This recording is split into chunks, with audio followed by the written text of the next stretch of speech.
नमस्कार दोस्तों, English with DK में आपका एक बार फिर से स्वागत है। आज के इस वीडियो में हम अध्ययन करेंगे क्लास 10 का चैप्टर 9 जिसका टाइटल है मैडम राइड्स द बस, और जिसको लिखा है वल्ली कर्णन नाम के एक राइटर के द्वारा इसको लिखा गया है। इसमें एक छोटी सी बच्ची की कहानी है। बहुत ही इंटरेस्टिंग कहानी है कि एक छोटी बच्ची जो है वो अपने घर के गेट के सामने खड़ी होकर के रोज़ाना एक बस को आते जाते देखती है और उसके मन में जो है उस बस की सवारी करने की इच्छा जागृत होती है। और कितने स्किलफुल तरीके से वो बच्ची जो है वो एक छोटी छोटी जो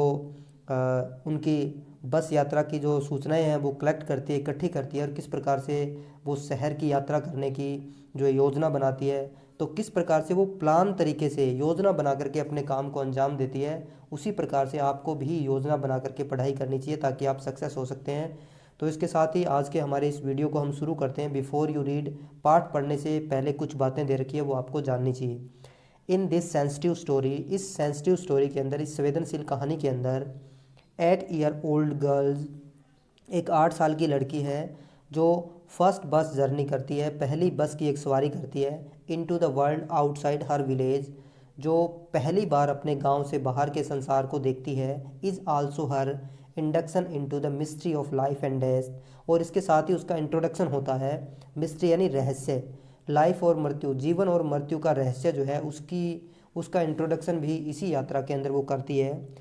सी sees the gap between our knowing that there is death and our understanding of it, और सी सीज वह देखती है द गैप, वो दूरी, बिटवीन और नोइंग कि जो कुछ भी हम जानते हैं, दैट देयर इज डेथ, जो हम मृत्यु के बारे में जानते हैं, बहुत कम जो जानते हैं, उसके गैप को वो जो है इसके अंदर देखती है। एंड और अंडरस्टैंडिंग ऑफ इट, कि और हमारी जो है वो मृत्यु के बारे में क्या अंडरस्टैंडिंग है, वो पहली बार एक छोटी बच्ची जो है वो अनुभव करती है। क्या अनुभव करती है, कैसे जर्नी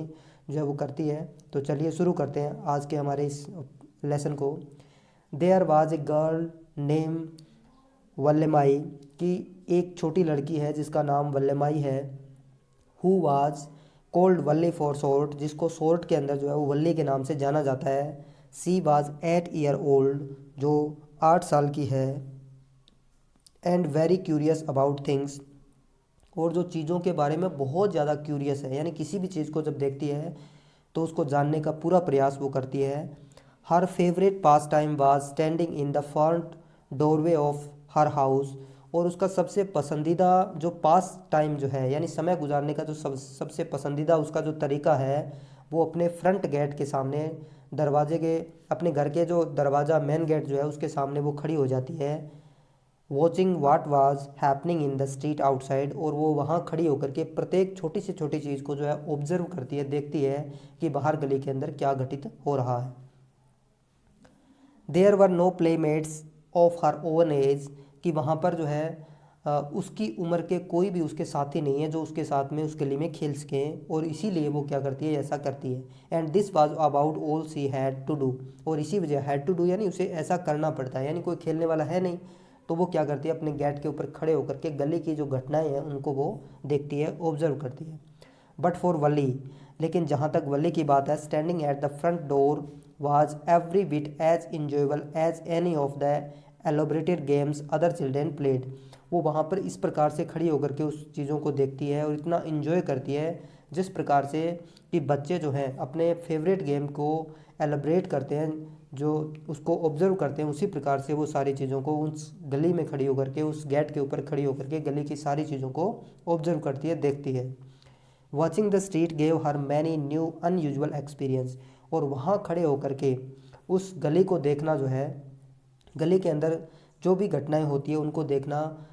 उसको जो है वो नई और अनयूजुअल एक्सपीरियंस देता है। अनयूजुअल यानी असामान्य, और एक्सपीरियंस यानी अनुभव, नए नए अनुभव जो है, नए नए एक्सपीरियंस उसको जो है वो रोज़ उस गली में वहाँ खड़े होकर के देखने से मिलते हैं। The most fascinating thing of all was the bus, और उन सबसे जो जो चीज़ें उनको आकर्षित करती थी उनमें सबसे फैसिनेटिंग जो चीज़ जो थी वो एक बस थी। That travel between her village and the nearest town, जो उसके गांव से होकर के और उनके नज़दीकी कस्बे के बीच में चलती थी। It passes through her street each hour, और ये जो बस जो है ये प्रत्येक घंटे उसकी गली से गुजरती थी। Once going to the town, एक बार तो वो कस्बे में जाती थी, एंड वंस कमिंग बैक, और फिर कस्बे से वापस आती थी। The site of the bus, और उस बस का जो दृश्य जो था, field each time with a new set of passengers, और प्रत्येक बार जो बस जो होती थी वो प्रत्येक बार नए पैसेंजर से जो है वो भर भर करके आती थी, was a source of unending joy for Valli, और ये वली के लिए कभी ख़त्म न होने वाला जॉय था, क्योंकि बस जो है वो हर 1 घंटे के बाद में आती थी, और जब भी बस आती थी तो उसमें नए नए पैसेंजर होते थे, नए नए यात्री होते थे, और इससे उन नए नए लोगों को देख करके, नई नई चीज़ों को देख करके वली जो है वो बहुत ज़्यादा खुश होती थी, और ये जॉय जो है वो अनएंडिंग जॉय था, कभी ना ख़त्म होने वाला उनके लिए ये खुशी का क्षण था। Day after day she watch the bus, दिन प्रतिदिन उन्होंने उस बस को देखा, and gradually a tiny wish crept into her head, और धीरे धीरे जो ग्रेजुअली यानी धीरे धीरे जो है उसके जो मस्तिष्क जो था उसके अंदर एक टीनी यानी छोटी सी विश जो है वो पैदा हो गई, एंड ग्रू देयर, और वहाँ वो पनप गई, यानी उसके मन में एक इच्छा पैदा हो गई। She wanted to ride on that bus, और उसके मन में कौन सी इच्छा हो गई कि वो इस बस की सवारी करना चाहती थी। इवन इफ़ जस्ट वंस, यहाँ तक कि वो कम से कम एक बार उसको जो है उस सवारी करने का मौका मिल जाए, ऐसी उसके मन के अंदर एक इच्छा पनप गई। This wish become stronger and stronger, धीरे धीरे ये विश जो थी, इच्छा जो थी, ये मजबूत होती गई, until it was an overwhelming desire, और ये धीरे धीरे जो है ये ओवरवेलमिंग जो है वो डिजायर बन गई, यानी बहुत ही प्रबल इच्छा जो है ये बन गई थी। Valli would stare wistfully at the people who got on और ऑफ द बस, और वली जो थी वो स्टेयर यानी घूरना होता है, और वो लोगों को जो है बस में चढ़ते और उतरते समय लोगों को बहुत ही तल्लीनता के साथ में देखती थी। व्हेन इट स्टॉप्ड, और जब ये बस रुकती थी, एट द स्ट्रीट कॉर्नर, जब कोने के ऊपर जब बस रुकती थी और उसमें जब यात्री चढ़ते थे उतरते थे, तो वल्ली बहुत ही तल्लीनता के साथ इनको देखा करती थी। Their faces would Kindle in her longings, longings का मतलब था इच्छा करना, और उन लोगों के जो फेस जो थे वो किंडल यानी प्रज्वलित कर देना, लॉन्गिंग्स यानी इच्छा, उनके उन लोगों के जो चेहरे जो थे उनके अंदर एक इच्छा को जो है वो प्रज्वलित कर देते थे। ड्रीम यानी सपनों को, एंड होप, और आशा जगा देते थे। If one of her friends happen to ride the bus and try to describe the sights of the town of her, और फिर वो अपने मन में सोचती है कि यदि कोई उसका दोस्त जो है वो यदि इस बस की सवारी करता है और वो ट्राई करता है, कोशिश करता है टू डिस्क्राइब द साइट, उस दृश्य को बताने का जो उसने कस्बे के अंदर देखा है, यदि कोई उसका दोस्त बस में सवारी करके टाउन में जाता है और वो सारा का सारा दृश्य यदि वल्ली को बताना चाहेगा, तो वल्ली क्या करेगी, वली वुड बी टू जेलस, तो वली बहुत ज़्यादा जो है वो जेलस हो जाएगी, ईर्ष्यालु हो जाएगी, टू लिसन, सुनने के लिए, एंड वुड साउट, और वो चिल्लाएगी इन इंग्लिश, इंग्लिश के अंदर वो कुछ शब्द चिल्लाएगी, क्या कहेगी, प्राउड प्राउड यानी घमंडी घमंडी। Neither she nor her friends really understood the meaning of the word, यानी यहाँ तक कि जो ना तो खुद वो वल्ली और ना ही उसके दोस्त जो है इस प्राउड का मतलब जो है वो नहीं जानते हैं, मीनिंग जो है वो नहीं जानते हैं, बट दे यूज इट, लेकिन वो इसको उपयोग में लेते हैं, ऑफन अक्सर, as a slang expression of disapproval. Slang expression of disapproval का मतलब होता है एक छोटे ग्रुप के अंदर जो है डिसअप्रूवल यानी नाराज़गी के रूप में या अस्वीकार के रूप में जो है इस शब्द को जो है वो प्राउड शब्द को वो काम में लेते हैं। Over many days and months, Valli listened carefully to conversation between her neighbors and people who gradually used the bus. तो धीरे धीरे जो है वो दिन गुजरते गए और वल्ली ने जो क्या है धीरे धीरे जो है लोगों की जो कन्वर्जेशन जो थी, जो बातचीत, जो शहर जाते थे आते थे बस के द्वारा, उनकी बातों को ध्यानपूर्वक सुनना उन्होंने शुरू कर दिया, उनके पड़ोसी और लोगों के द्वारा, who regularly use the bus, जो नियमित रूप से बस का उपयोग करते थे। And she also asked a few discreet question, और उन्होंने उनसे कुछ जो है वो प्रश्न भी पूछे, हेयर एंड देयर, यहाँ वहाँ के बारे में। दिस वे, और इस तरीके से, she pick up various small detail about the bus journey, और इस प्रकार से अब देखो कितनी इंटेलिजेंट बच्ची है कि उसने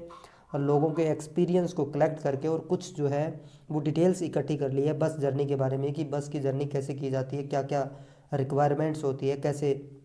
बस से यात्रा करने की जाती है। तो पहले उसने प्लान बना लिया है। The town was 6 miles from her village, और टाउन जो था, अब उसने दूरी भी पता कर लिया कि उनका जो कस्बा है वो गांव से 6 मील जो है दूर है। ये एक डिस्टेंस नापने का पैरामीटर होता है। द फेयर वाज 30 पैसे वन वे, और उन्होंने ये भी पता लगा लिया कि एक तरफ का जो किराया है वो 30 पैसे 30 पैसे जो है वो एक साइड के लगते हैं। Which is almost nothing at all, जो कुछ भी नहीं है, लगभग कुछ भी नहीं है। सी हर्ड, उन्होंने सुना था। वन वेल ड्रेस्ड मैन, एक बहुत ही अच्छी ड्रेस पहने एक व्यक्ति से, यानी किसी धनवान व्यक्ति से उसने ऐसा सुना था। बट टू वल्ली, लेकिन वल्ली के लिए, who scarcely saw that much money from one month to the next, लेकिन वल्ली जिसने मुश्किल से ही एक महीने से दूसरे महीने के बीच में 30 पैसे देखे हों, इट सीम्स ए फॉर्चून, उनके लिए ये तो एक भाग्य दिखाई दे रहा था, यानी बहुत बड़ी रकम जो है वो ये उसको लग रही थी। The trip to the town took 25 minutes, और उसने ये भी पता लगा लिया कि ये जो ट्रिप जो है, यात्रा जो है, टाउन से जब वापस आते हैं तो 45 मिनट का समय लेती है। ऑन रीचिंग टाउन, और कस्बे में पहुंचने पर, if she stayed in her seat, यदि वो उसी बस की सीट के ऊपर ही यदि वो बनी रहती है, एंड पेड अनोदर, और आने का किराया यदि वो देती है 30 पैसा 30 पैसे, she would return home on the same बस, तो वो उसी सेम बस के अंदर वापस आ सकती है। यानी उसने लॉजिक लगा लिया कि 30 पैसे किराया लगता है, यदि वो सेम बस में जाएगी तो 45 मिनट जो है उसको जाने में लगेंगे और यदि वो वहाँ पर उसी सीट के ऊपर बैठी रहती है तो आते समय उसको 30 पैसे और देने होंगे, और वो उसी बस के अंदर वापस जो है वो आ सकती है। दिस मीन दैट, इसका मतलब ये था, she could take the 1 o'clock afternoon bus, कि वो जो 1 बजे जो है आफ्टरनून के बाद में जो बस जाती है, 1 PM जो बस जाती है उसके अंदर जो है वो जाएगी। रीच द टाउन एट 1:45, और वो 1 बज करके 45 मिनट के ऊपर जो है वहाँ पहुँचेगी। And be back home by about 2:45, और वो 2:45 यानी 1 बज करके 45 मिनट के ऊपर बस वहाँ पहुँचती है। 15 मिनट वहाँ बस रुकती है, फिर 2 बजे वहाँ से रवाना होती है, और 2 बज करके 45 मिनट के ऊपर बस वापस जो है उसके गाँव में आ जाती है। पूरा कैलकुलेशन उस बच्चे ने कर लिया है, और यही स्मार्ट वर्क होता है। On and on went her thoughts, और इस प्रकार से उसके विचार जो है वो चलते रहते हैं। एज सी कैलकुलेटेड, और वो कैलकुलेट करती रहती है। एंड रीकैलकुलेट, और एक बार फिर से वो अपनी पूरी जर्नी और अपनी सारी चीज़ों को कैलकुलेट करती है। प्लान एंड रीप्लान, और वो योजना बनाती है, और एक बार फिर से इस जर्नी के लिए योजना बनाती है। और इस योजना के बाद में क्या वो बस से सवारी करती है कि नहीं करती है, क्या होता है। इसके साथ ही आज के इस वीडियो को यहीं समाप्त करते हैं। मिलते हैं किसी नेक्स्ट वीडियो में, तब तक के लिए धन्यवाद।